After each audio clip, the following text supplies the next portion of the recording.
This is Ari Koretsky, and welcome to Jews You Should Know, introducing the broader community to interesting and inspiring Jewish men and women making a difference in our world.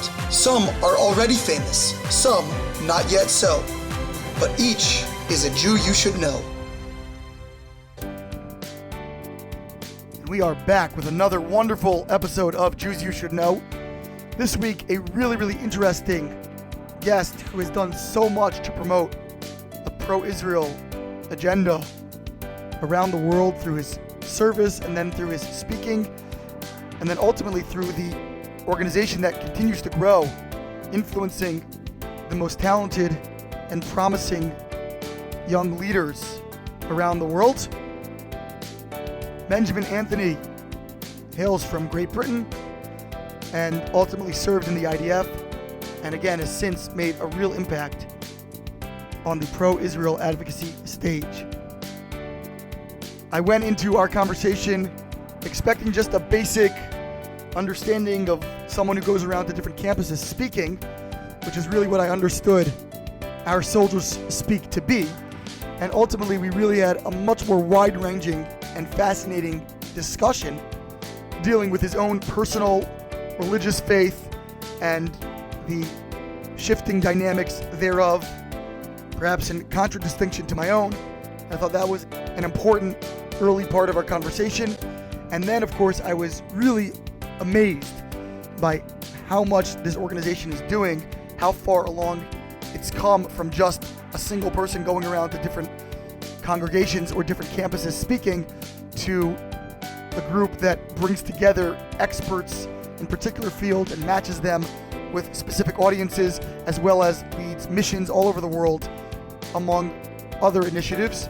And finally, we ended with a really interesting digression into a whole nother project, which he calls the New State Solution, which is not just his, but a group of people's alternate solution to what has been, of course, known as the two-state solution for many years, and his roadmap, if you will, towards peace in the Middle East. So really a incredibly diverse and unique conversation. Benjamin is passionate about his arguments, ready to back them up, and also ready to hear divergent viewpoints and engage in robust debate with respect to all of the above mentioned arenas. Once again, a reminder to please subscribe and tell those around you or not around you to do so as well on Apple Podcasts, Google Podcasts, Spotify, SoundCloud, wherever you might be listening or wherever you are thinking about listening in the future. Follow us on social media at Jews You Should Know on Instagram, spelled out fully, also spelled fully on Facebook, and Jews You Should Know with the letter U on Twitter. And now, without further ado, to our conversation with Benjamin Anthony.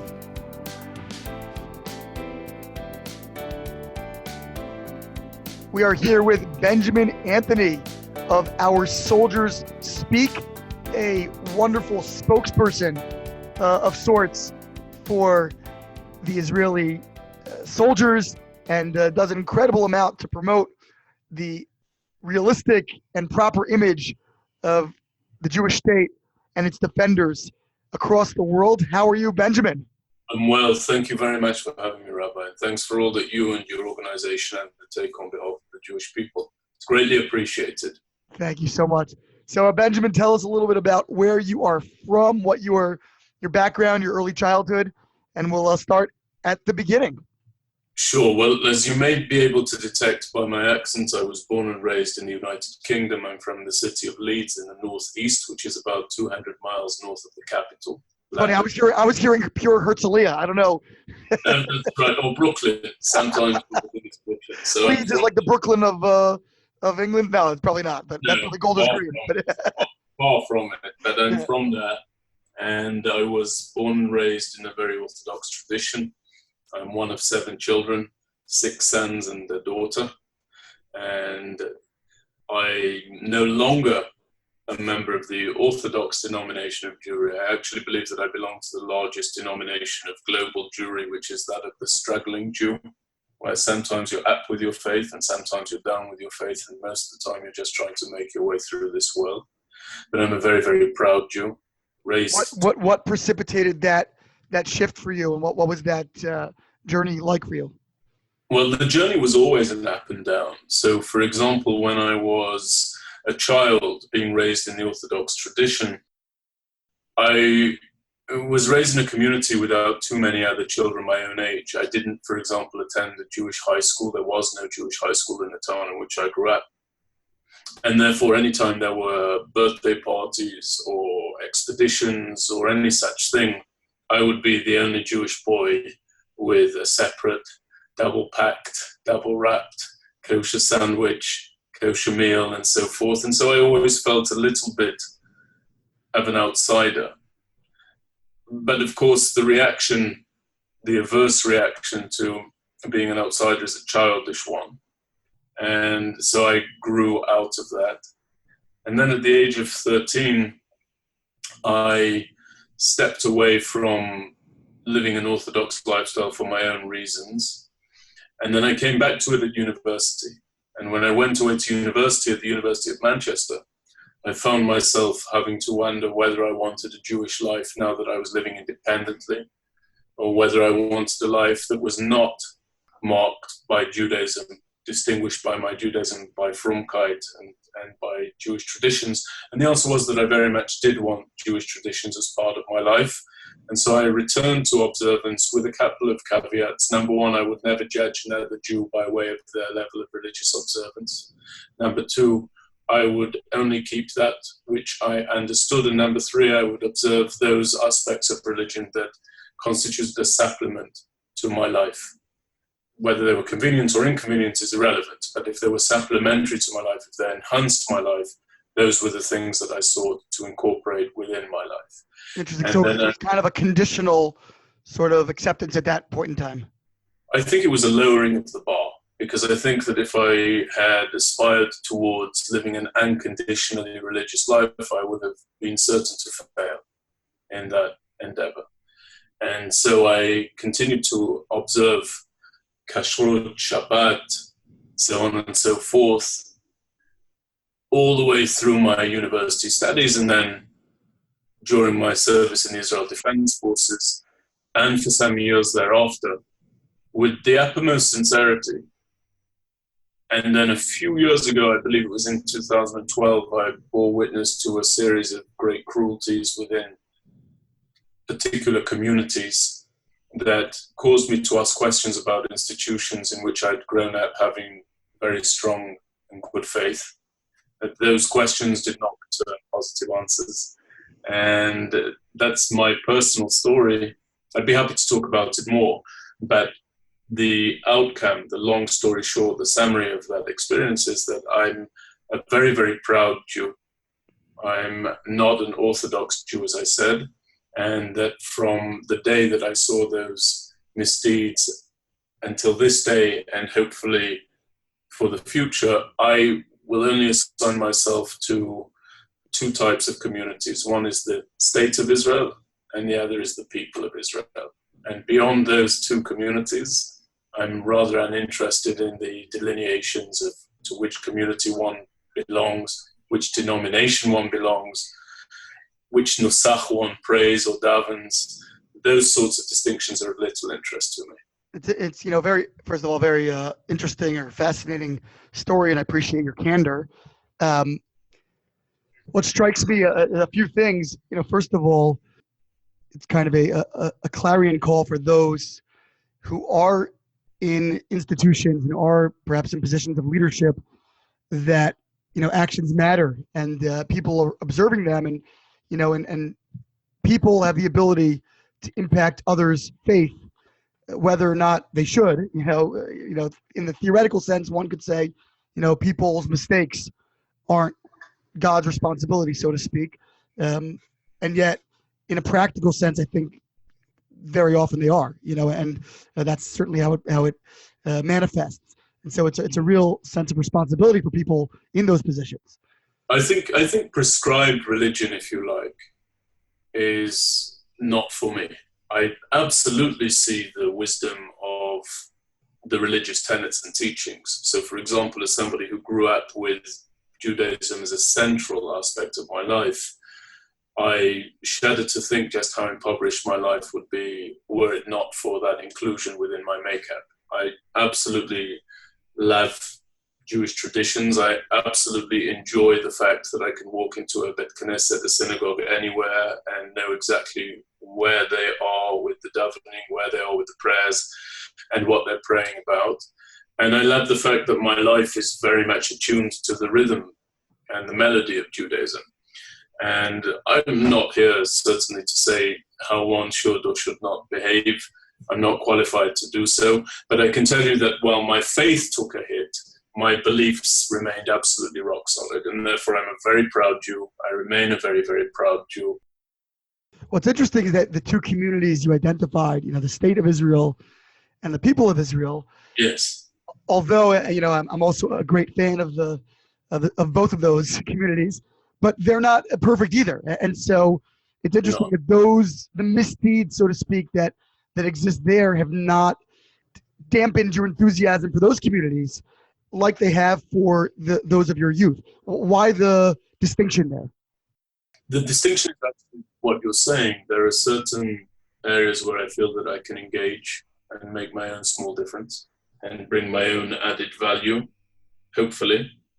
And the state of Israel is imperfect, but it's absolutely intrinsic to my past, my present, and my future. And the people of Israel are imperfect, but are absolutely intrinsic to my past, my present, and my future. And I think that one begets the betterment of the other. And therefore, if the state of Israel does well, I'm absolutely certain that the people of Israel will do well, wherever they may be, including throughout the diaspora, certainly. And if the people of Israel do well, the state of Israel will do well as a consequence of that. And therefore, that is an enfranchisement from which I cannot nor would I ever wish to shirk. I think it's a wonderful privilege to be part of that. And of course, as we speak about others being imperfect, let us not forget that we are all flawed. I know that I certainly am. I'm flawed and I make mistakes. But on Israel, I think I'm right. I think that there's an absolute glorious connection between the state and the people. And of course, I was a member of the people of Israel long before I became a citizen of the state of Israel. And my doing so ultimately was a derivative of the fact that I was raised as a member of the people of Israel, and that the centrality of the state of Israel was always reiterated to me during the course of my childhood. Yeah, maybe just to kind of tie a bow around this little section, which is... We can carry on. If we could, but it wasn't even our topic. But right. We'll come back.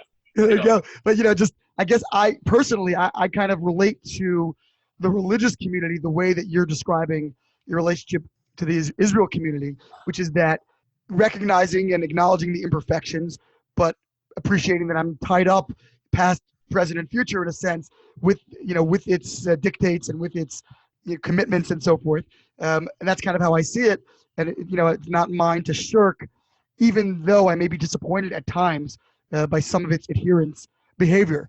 So it's an interesting kind of... Well, I think that these 2 points in your response is absolutely reconcilable with that which I said. For example, I don't know your personal past. Perhaps you can tell me, have you served in the military? I have not.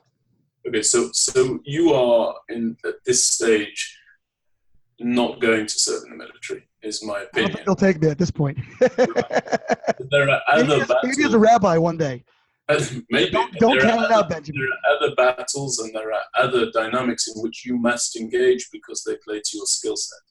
Now, I don't have your skill set when it comes to working within the fold of Orthodox Judaism.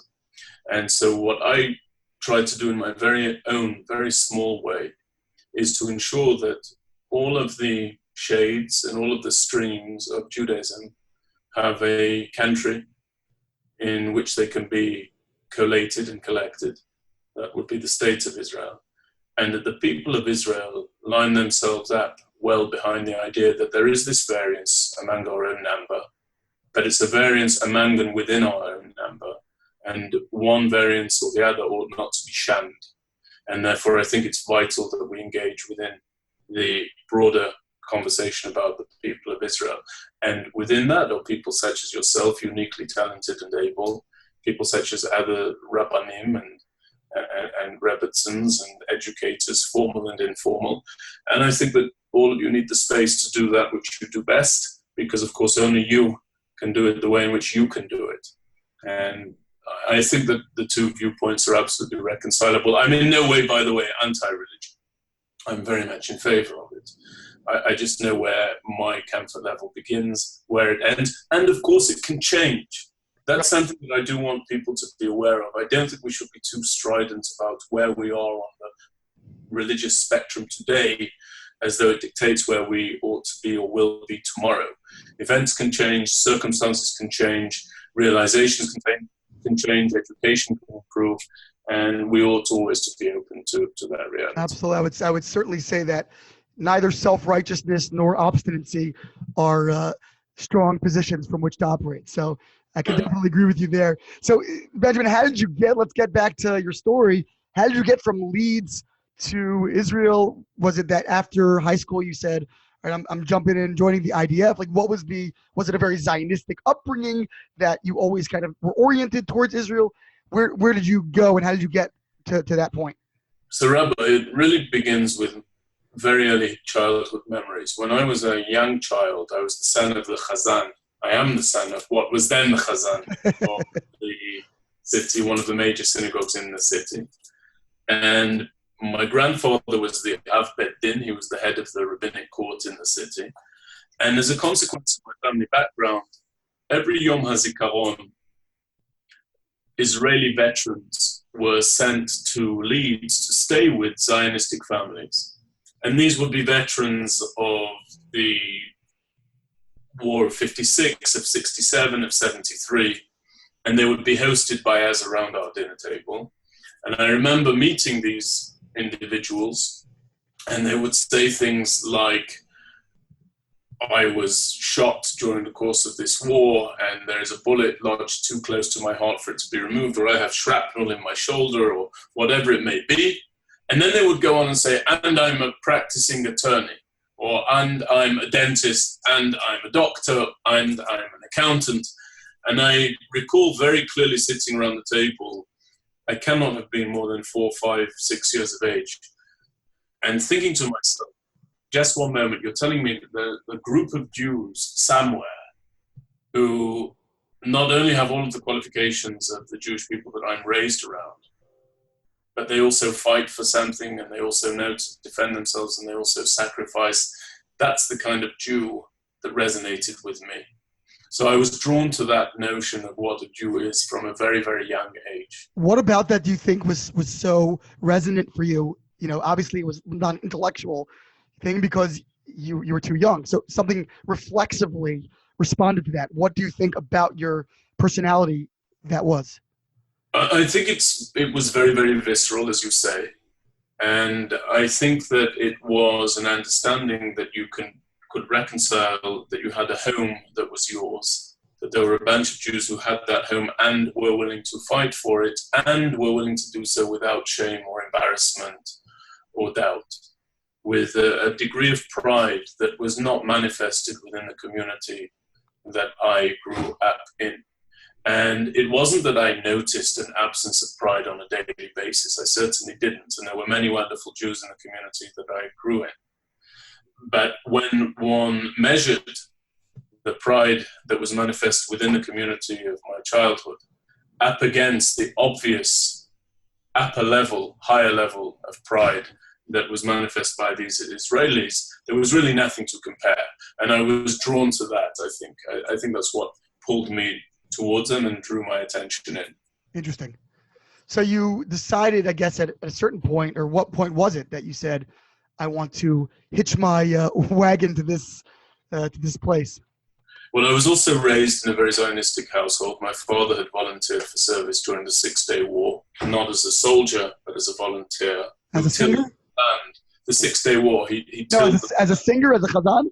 No, far from it. He tilled the land because there's a misnomer, or the 6-Day War is actually a misnomer. Of course, the fighting may have lasted 6 days, but the soldiers were on the frontiers of Israel protecting it for months thereafter.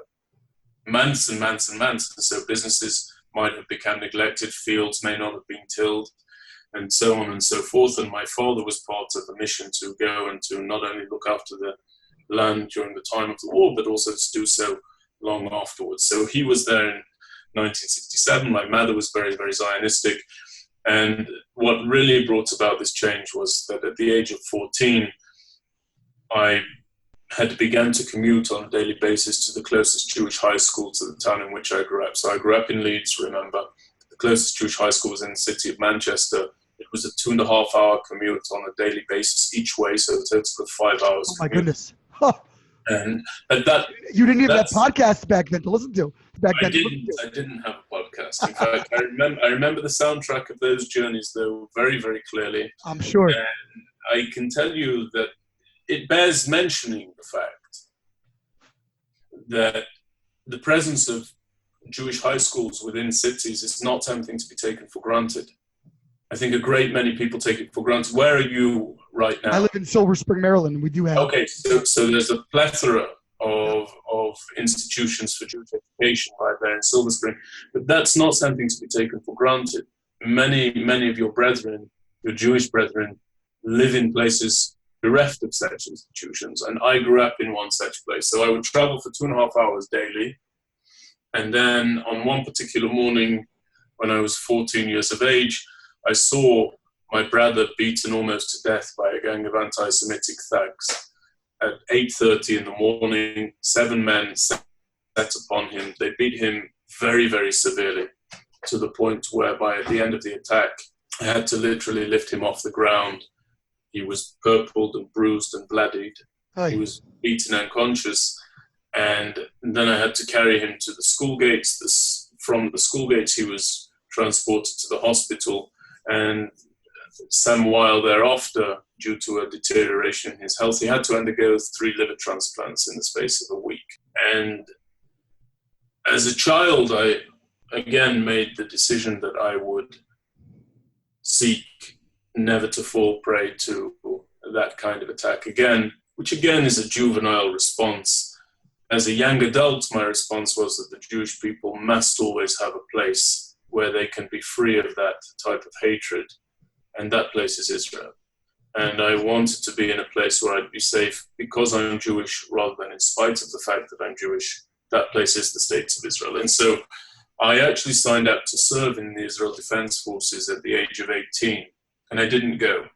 And the reason I didn't go was because my brother was in a very precarious situation in terms of his own health, and I felt it unfair to inflict upon my mother this situation whereby she had one child desperately unwell, really looking into the abyss of death at a particular stage, and another child who was running toward a situation of his own volition that might bring about difficult circumstances as well.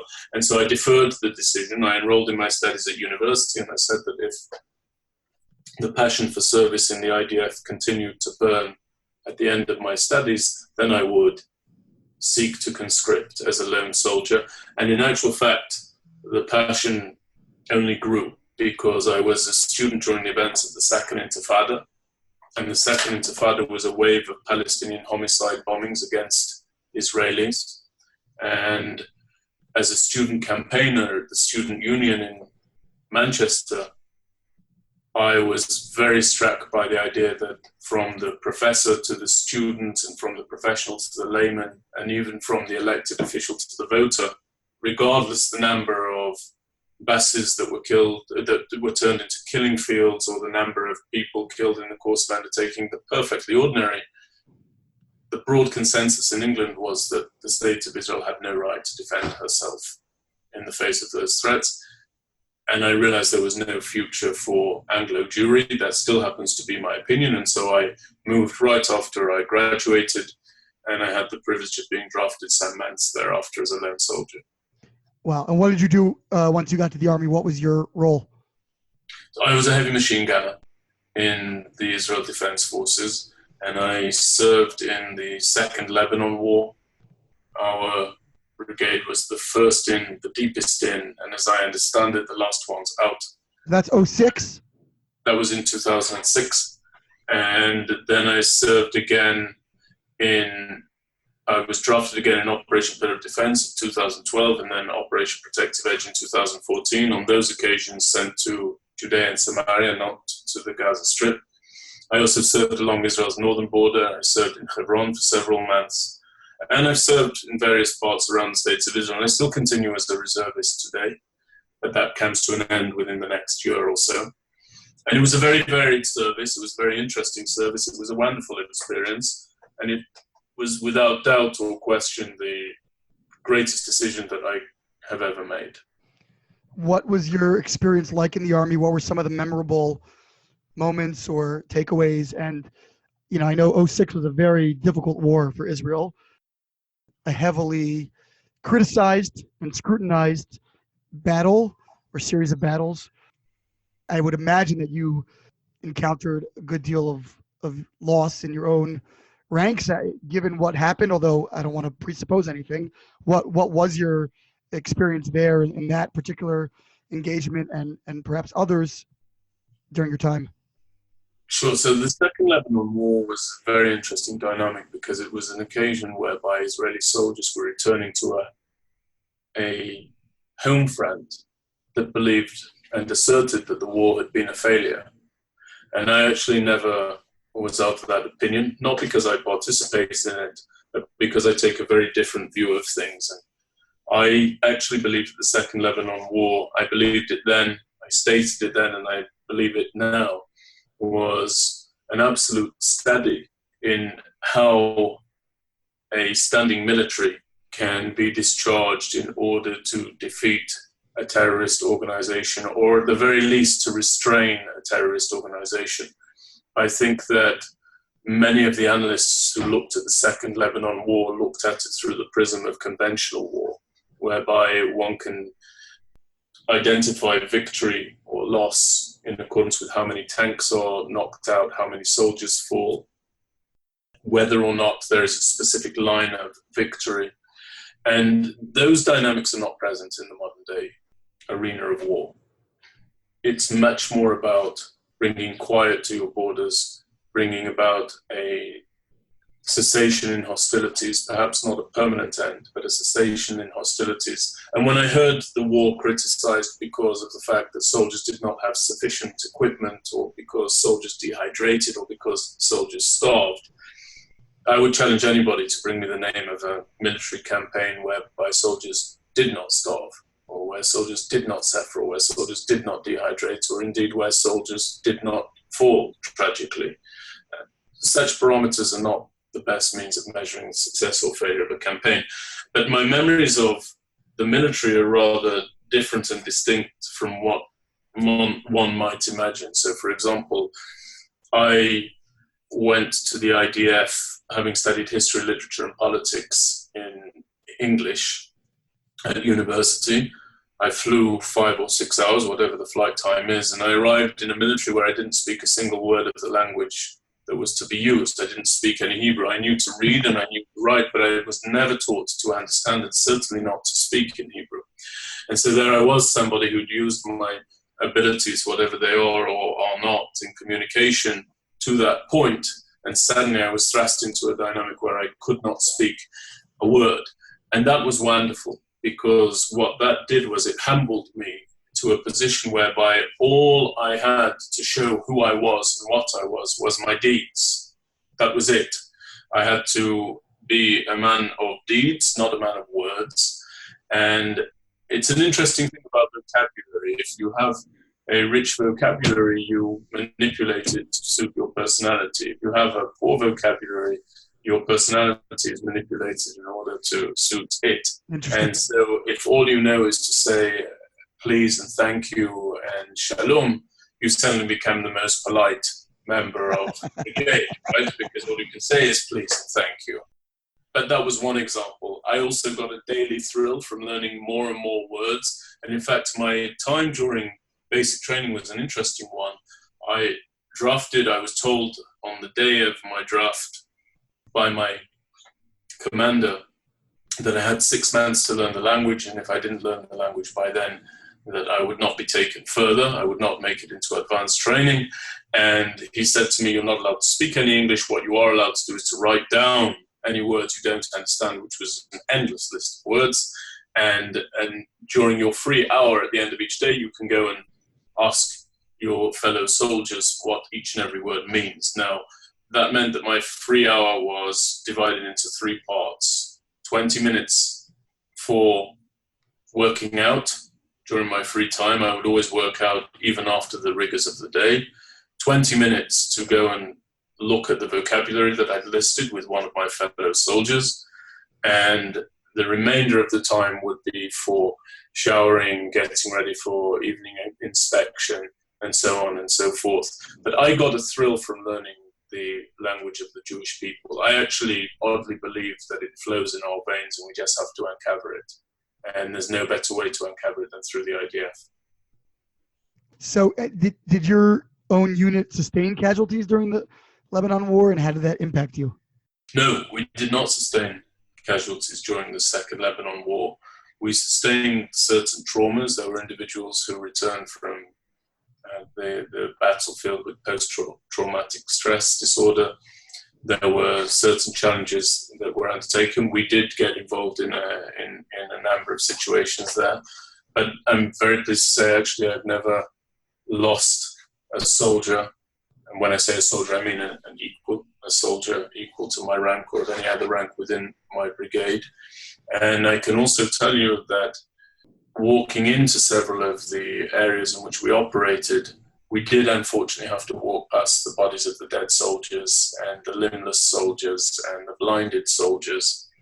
And that's a dreadful sight for one to see, one that an individual does not forget.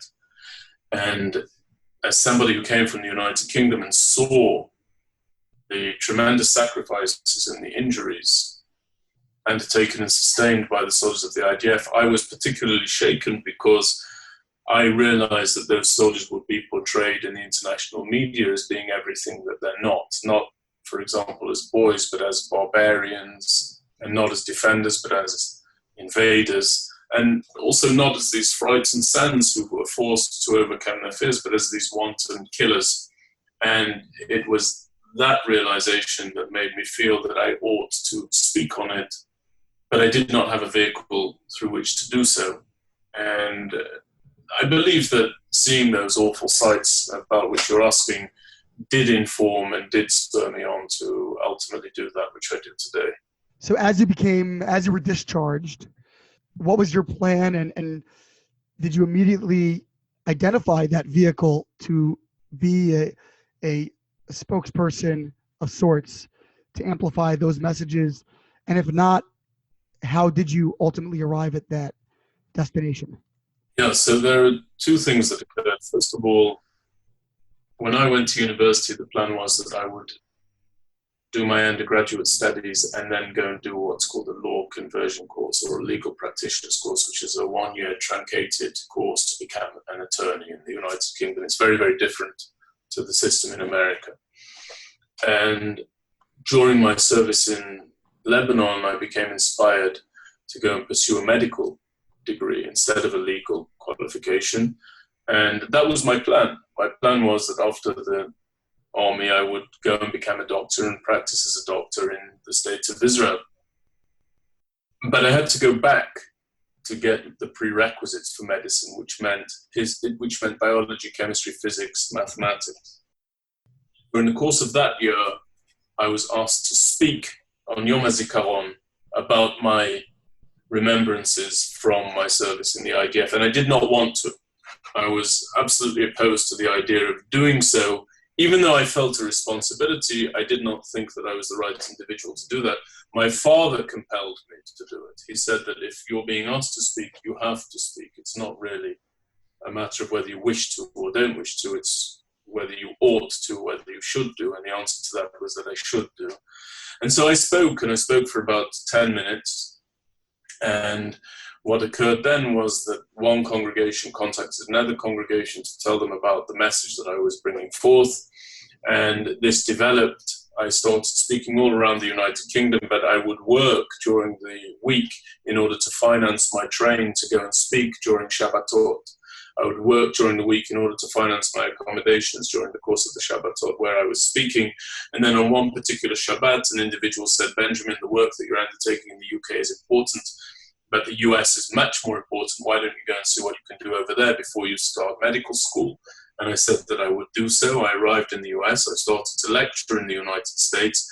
How did you get gigs? Well, Rabbi, here I definitely would not agree with the terminology gigs. We're not in the Rolling Stones, but the way that I got platforms, if that was the word. There we go. Okay, I stand corrected. There you go. Well, you don't have to, but that would be my view. But the way that I ended up gaining a platform was that there was one platform given to me originally, organized by my cousin in London, at a synagogue in Manhattan, a very well-known synagogue in Manhattan. I'm not going to tell you the name of it because I don't want you to speak ill of anyone. And it was a complete disaster. I blew it. Terrible talk. I went on way too long. And to this day, I don't think that synagogue would have me back because of the remembrance of how badly that first talk went. And I phoned my father and I said to him, listen, this is a disaster. I should not have come here. They don't want to hear me here in America. I'm just going to fold this up and leave it. And he again steadied me and he said to me, no, you must go back, create and craft a different talk and hit it again. And ultimately, the first talk that I got that is worth remembering, as opposed to the first talk I ever got in the United States, which I would prefer to forget, was granted to me by way of a gentleman named Rabbi Stephen Prozansky. Sure. Of Teaneck. Jeshurun in Teaneck. Yeah. And he didn't really want me, but there was a congregant there by the name of Ken Stone who pushed me and pushed me and pushed me. And ultimately, I was given an opportunity to speak in the Young Professionals Minyan. And I spoke there. And then the same thing that had happened in England began to happen in the United States at the particular hand of one individual by the name of Zivi Mendelson from Englewood, New Jersey, who happened to be in Teaneck that Shabbat. He started calling other congregations started to bring me, and then an organization was born. And within the first 5, 6, 7 weeks of my time in the United States, I'd gone to all of the major congregations, from Park Avenue Synagogue in the conservative denomination to KJ, to Fifth Avenue Synagogue, to Ahavat Torah in Englewood, you name it. And I had been there in the first few weeks. And I said to people, you have a problem on your campuses when it comes to Israel. And this was in 2009, 2010, and they mocked me. People were very, very skeptical about the idea that there was a challenge on campuses, and they would say to me, Benjamin, this is not England, this is America, things are different here. And I was insistent that they had an issue on their campuses. And if you fast forward between that time and today, there's barely anybody who believes there is not a problem on campuses. The reason I could see it was not because I'm endowed with brilliance. It's because what I saw in England, I noted being replicated in the United States of America. And when you grow up around anti-Semitism, when you grow up around hatred towards Israel, the country, and Israel, the people, you recognize it when it's on its way. And that is what I saw in the United States on the campuses, and I was correct about it. So what are your talks focus on, and what was unique about your message that people found it so compelling at these different synagogues and kept inviting you back? You know, there's many pro-Israel speakers that make the rounds for different platforms, as you call them. And, what do you think grabbed them about your particular story? Well, I think it's evolved over time. When I should just go back a little bit. When I first crossed back into Israel at the end of the Second Lebanon War, my captain divided our brigade into two. And everybody went to one side, and then he divided me, or them from me, and sent me to go and interview with a reporter from the Times of London. And I didn't want to do that. That reporter from the Times of London was interested in what I think audiences in America were interested in. He did not want to hear from political analysts. He did not want to hear from politicians. He did not want to hear from policy advisors. He wanted to hear from somebody who had been on the line, in the field, who was able to communicate what was going on, what wasn't going on, and what were the sentiments of the average soldier, and what were not the sentiments of the average soldier. And I recognized that as I sat for interview with him. And I brought that into the work that I undertook when I spoke, both in the United Kingdom and in the United States of America and everywhere else. So I think what people are looking for is an honest, eye-level conversation about what takes place. But I want to be very, very clear about something. I am not here to represent all sides. I don't make any pretense about my abilities to present balance. I'm not here to be balanced. I'm fiercely pro-Israel, fiercely pro-Jewish, very, very proud of the Israel Defense Forces, extremely proud of the State of Israel, a proud Jew. And I think audiences, listeners, recognize that when they hear it. And that is what I believe has begotten our talks on more than 450 campuses to date. That's what enables us to brief members of the Congress, members of the Senate, even members of the administration. And my message, of course, has evolved. So I began talking about the IDF. Today I talk much more about the lessons learned from the campuses, from the Congress, from the Senate. I, for example, months ago was alerting people to the fact that there is anti-Semitism in the political class among elected officials in the United States of America. A lot of people denied that. A lot of people said there was no such thing, but there is such a thing, and it needs to be acknowledged, and it needs to be counted, and it needs to be counted vociferously and immediately, lest America should go the way of Europe. And it's all possible. It's all possible. The distinction between Europe and America is that here it really matters. So, for example, if the United Kingdom should turn its face against the State of Israel, I'm not sure that has a massive impact upon the State of Israel. It has an impact, but it's not a massive impact. If the United States should turn its face against the State of Israel, that will be very impactful indeed. And I want to guard against that. Can you share some of your experiences speaking on different campuses around the country? I think I've heard, maybe read at different points, kind of just following you from afar, different protests that you've encountered, or, the need for security and things of that nature. What has the culture been that you've experienced, and has it evolved and changed? And what are some of the, any interesting vignettes you can share? Yeah, so the culture when I started off at the university campuses was one of immediate opposition. People would shout down, people would have demonstrations, people would undertake die-ins, people would stand up in the middle and seek to disrupt and undertake walkouts, seeking to leave the room looking empty. All of that happened. There are, of course, times where it's more strident, the opposition. There are times when it's less so. So, for example, during Operation Protective Edge, or following Operation Protective Edge, there was massive opposition on the campuses. And then there are lulls, and then there are increases. There are certainly students who will shout, scream, seek to intimidate, and so forth. But we actually organizationally took a look at that dynamic and said, at the undergraduate level, there's virtue in speaking, but there's uncertainty as to how much of an impact long-term you will have. And so we switched gears and we decided that we were going to target the graduate universities throughout the United States of America. And within the graduate universities, specifically areas of study from which leadership is likely to emanate.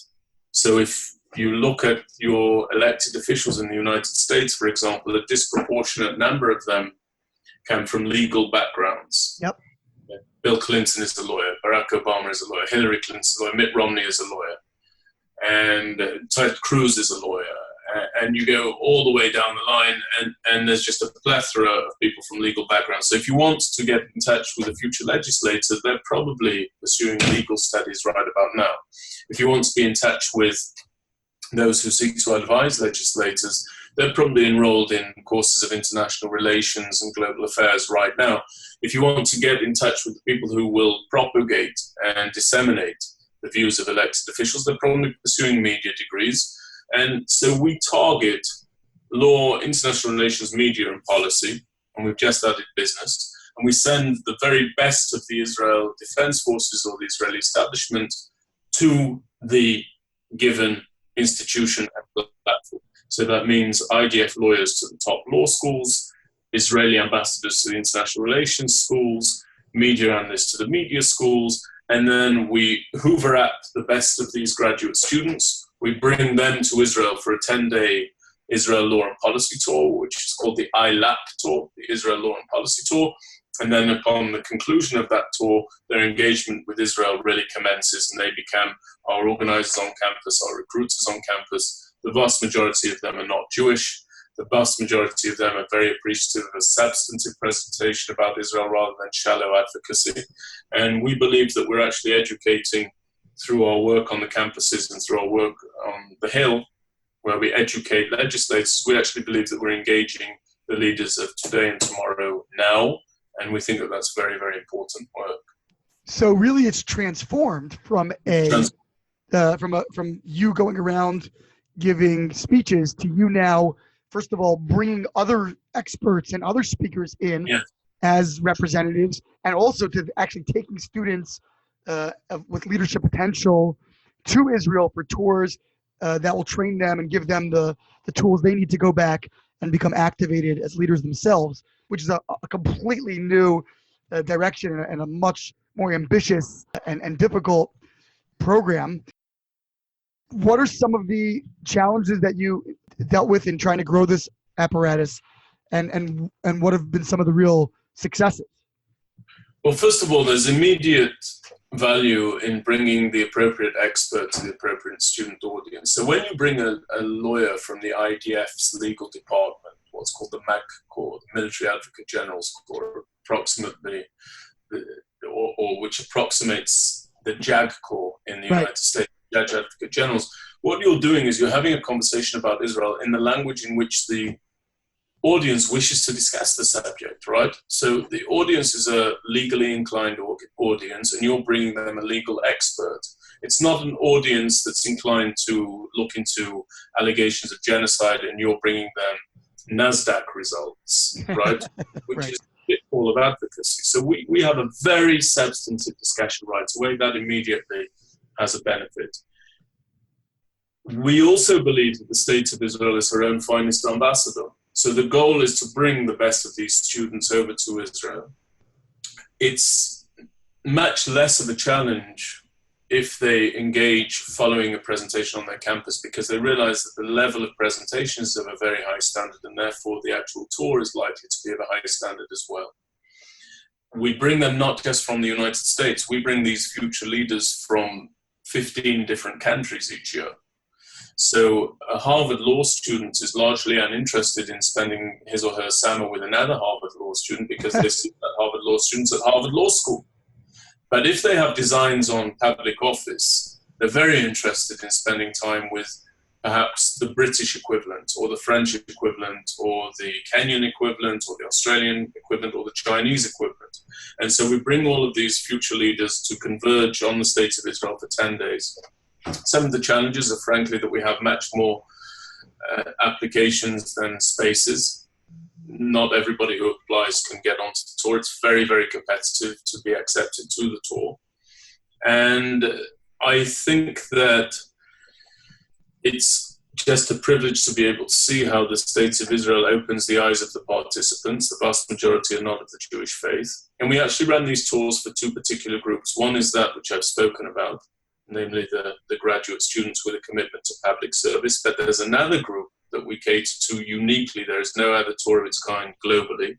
And that's the ISAP tour. And the ISAP tour is the Israel Strategy and Policy Tour, whereby we bring cadets of the US military academies at West Point, which is the Army, at the Air Force Academy, which is obviously the Air Force, and at Virginia Military Institute, which services the Army, the Navy, the Air Force, and the US Marine Corps.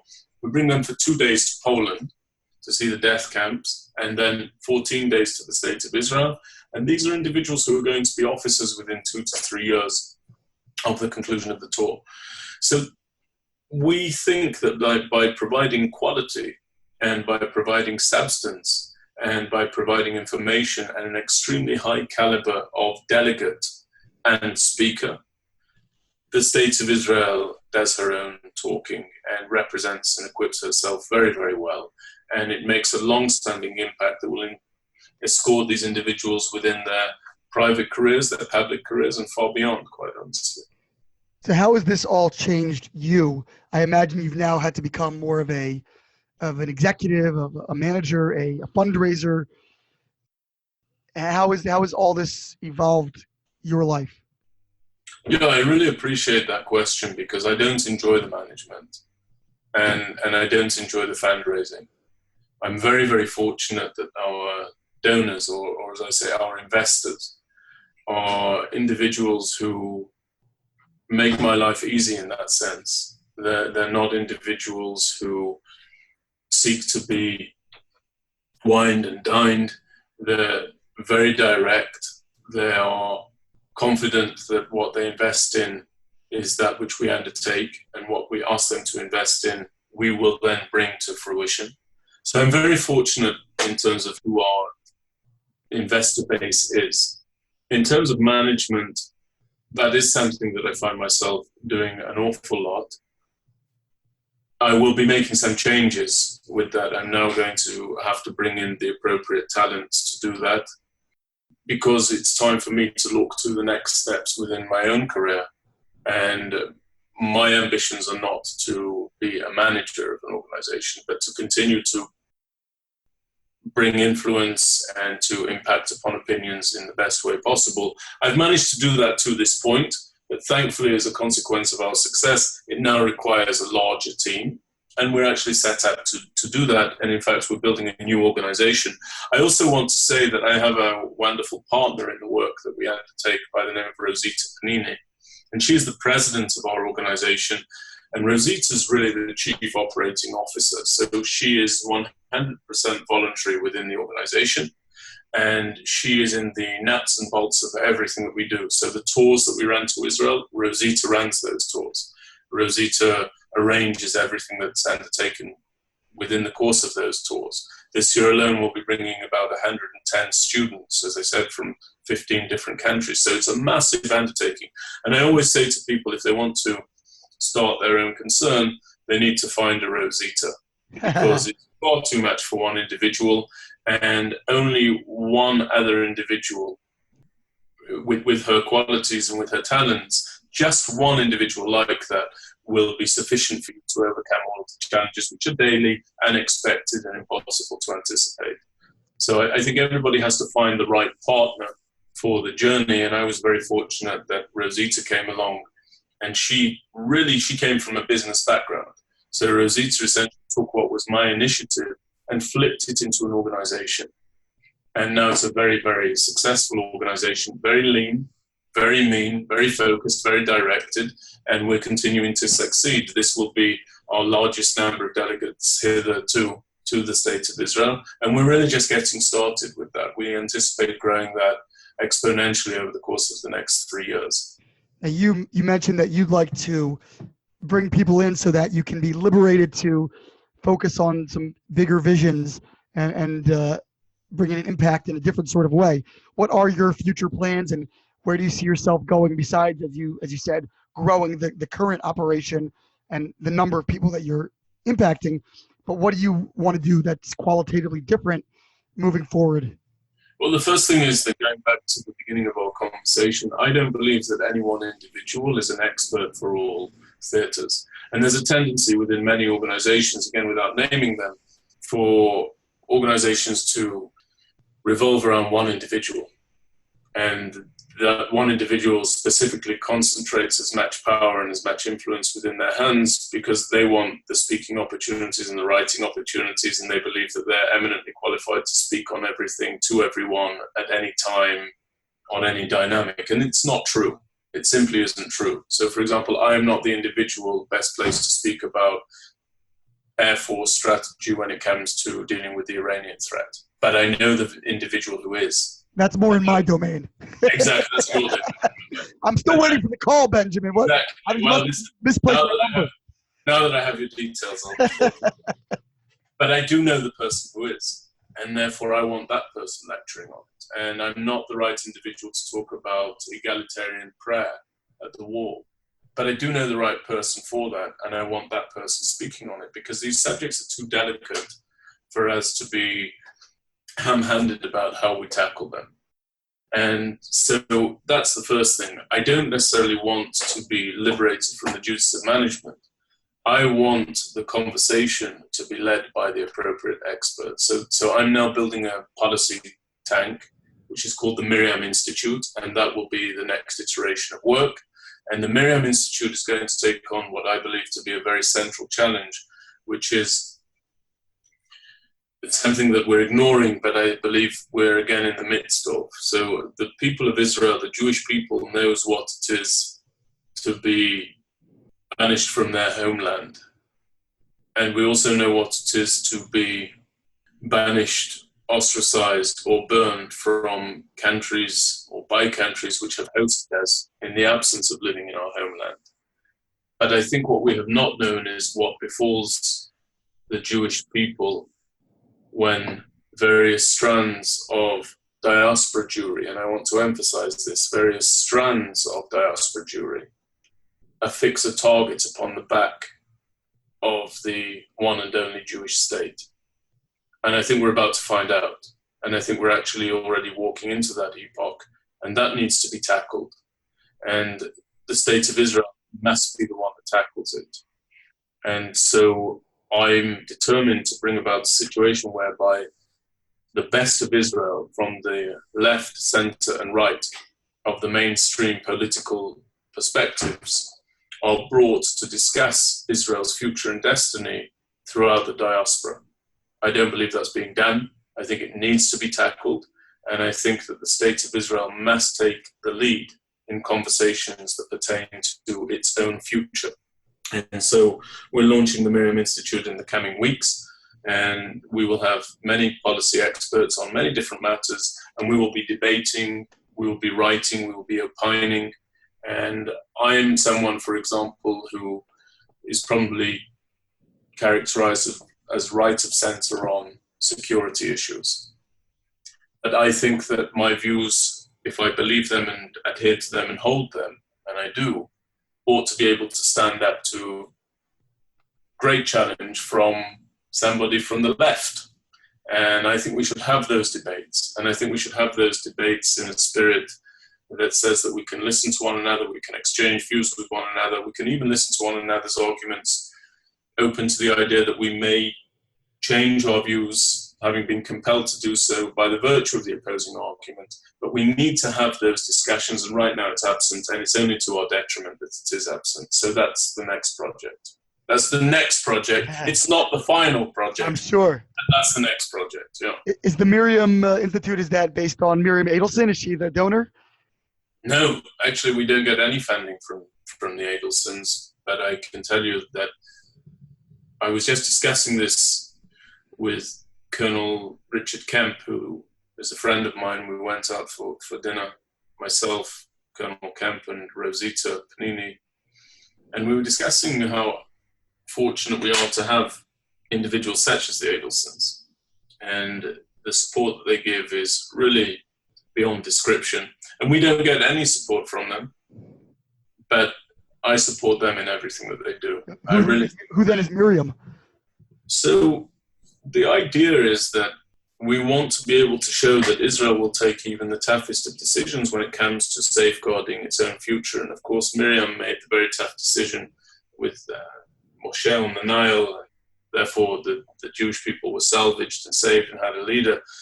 But we wanted the name for many reasons. First of all, we wanted the name that demilitarizes the subject of Israel. Miriam, a woman's name, does that. We wanted a name that also is not exclusively Jewish, but is Middle Eastern. So if we want to broaden the remit, we can do that.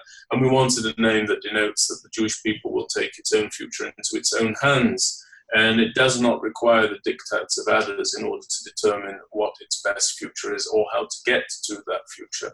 So those are really the considerations that underpin the name and the selection of the name Miriam. Very, very interesting. Benjamin, where can people learn more about all of that you're doing, that you've been doing? Can people find you, your talks online, other of the experts that you've brought? And just in general, where is there the resources that you bring to bear available?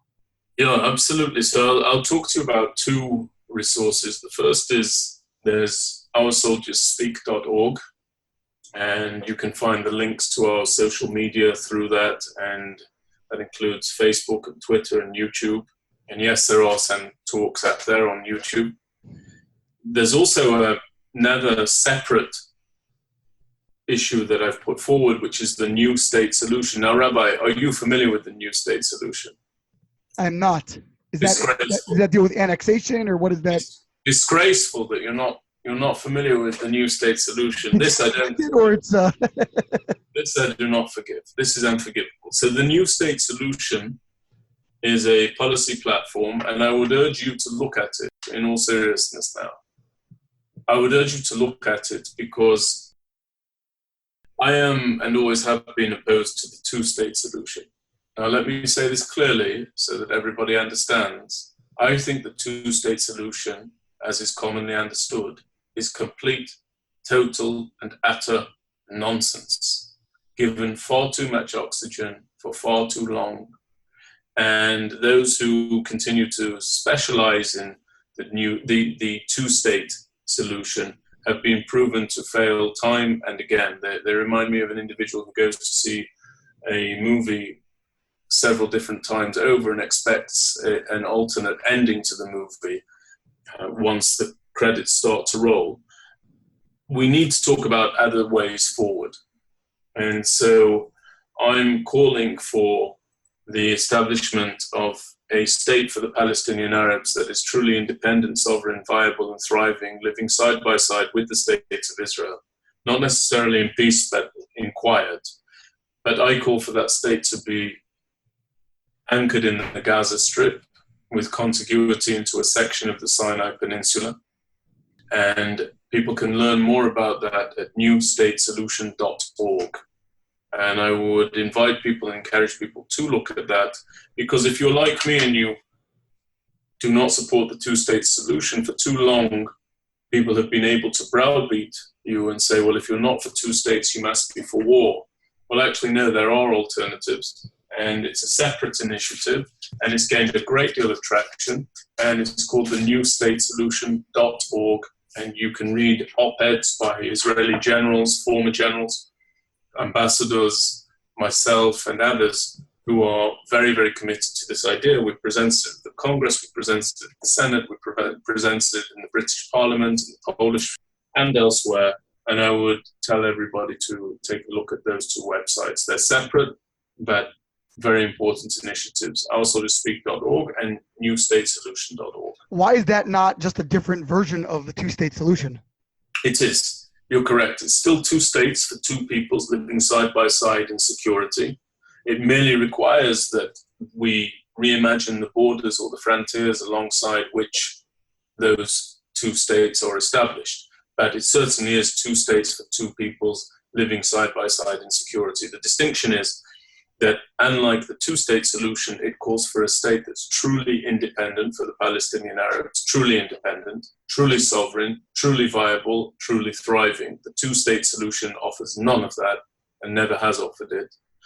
And it also calls for an end to the ceding of land by the state of Israel in the pursuit of peace. And it also calls for an end to open requests or open stipulations that there ought to be forced transfers of any population. In the new state solution, no population would have its transfer forced by anybody. We actually view forced transfer as being anti-Israeli, and therefore we would not engage in it either for Israeli Jews or for Palestinian Arabs. And so Judea and Samaria would be fully annexed and incorporated? No, we don't go as far as dealing with Judea and Samaria at this stage. We say start with the Gaza Strip, pacify the Gaza Strip. It needs to be pacified urgently. You cannot pacify the Gaza Strip without dealing with the Sinai Peninsula, because it's through the Sinai Peninsula that much of the contraband comes for the launching of rockets, arming of Hamas, so on and so forth. So we say start with the Gaza Strip, end the humanitarian challenges that are there, and build up a state in Sinai, in the Gaza Strip, in the image that the Palestinian Arabs wish it to take form. Show proof of concept, and then you can start to talk about what may or may not happen in Judea and Samaria, but we do not foreclose on anything. We certainly don't lead to annexation. And what we say is do not offer anything less than they currently have. So, for example, the area delineated for the new state in Gaza Sinai is exactly the same territorial size as is Judea and Samaria plus the Gaza Strip. Another example would be that they immediately go, the Palestinian Arabs, from being a stateless people to a people with a state. Those who live in Gaza would be immediately citizens of the new state and residents of Gaza Sinai. Those who live in Judea and Samaria would be residents of Judea and Samaria with citizenship in the new state. So all of the Palestinian Arabs get immediately upgraded from being a people absent statehood to being a people with a state. And you're not concerned about the militarization of an independent state run by Hamas? Well, I call for the complete destruction of Hamas. So that's a part of the new state solution as well. For me, it is, yes. I believe that Hamas should be toppled. As it looks now, you would not be comfortable with becoming a state? No. You have to destroy Hamas, in my opinion. There are different views within the working group. So there are those who believe, for example, that through financial inducement, you could actually force Hamas to change its stripes and to change its behavior. There are examples of that happening in the past, but I actually view that as less likely. Now, I'm in the minority within the working group. My view is that the state of Israel, and possibly even a coalition of forces beyond the Israel Defense Forces, needs to topple Hamas. It needs to topple Hamas, and it needs to do so conclusively. But in order to do so conclusively, you need to be able to operate there for a sustained period of time. And in order to operate for a sustained period of time effectively, you need to hook that military operation to a political solution. And the new state solution would be that political solution. It would be a case of us saying to the domestic and international community, we are operating in the Gaza Strip. This is the end goal. To here we are bound. And this will bring about a better future for the people in the area, Israelis, Palestinian Arabs, and so on and so forth. So I'm actually in favor of destroying Hamas. Hamas, I'm not talking about civilians. I'm not talking about the average individual in the Gaza Strip. But the regime of Hamas needs to be toppled, in my view. It's too long-standing a threat. It's too much of a challenge. And I find the whole dynamic with Hamas and Gaza, though I realize we're embarking upon a much larger subject, to be completely untenable and unacceptable. And I actually think that we've been too accepting of their presence for far too long. And I'm on record in 2014 calling in writing for a ground incursion into the Gaza Strip, and doing so, calling for an operation to which I may have been drafted at the time. So I mean what I'm saying. I think that Hamas has to go. Well, very, very fascinating. A lot to chew on there and process. And I hope people will do that at the website, the New State Solution. And Benjamin Anthony, thank you so much for joining us. It's my pleasure. And I hope that you and Meor, above all else, are teaching all of your disciples that under no circumstances must we, the Jewish people, bargain away Jerusalem. I hope that you're conveying that to your people. It's very, very important. Continue with all the good work that you do. I hope you'll have me back. I've really enjoyed talking to you. I realize how dedicated you are to your students and to your organization. And I hope that, as we say, you will go from strength to strength so that all of us will be strengthened. This has been Ari Koretsky on Jews You Should Know. Please visit us at JewsYouShouldKnow.com and subscribe at iTunes, Stitcher, or wherever you consume podcasts. Find us on social media at Jews You Should Know. If you'd like to become a supporter of this podcast, we would greatly appreciate that, and you can do so by visiting patreon.com. That's patreon.com/JewsYouShouldKnow. Finally, if you have enjoyed this podcast, please leave us a review so that we can continue to grow and introduce many more people to Jews You Should Know.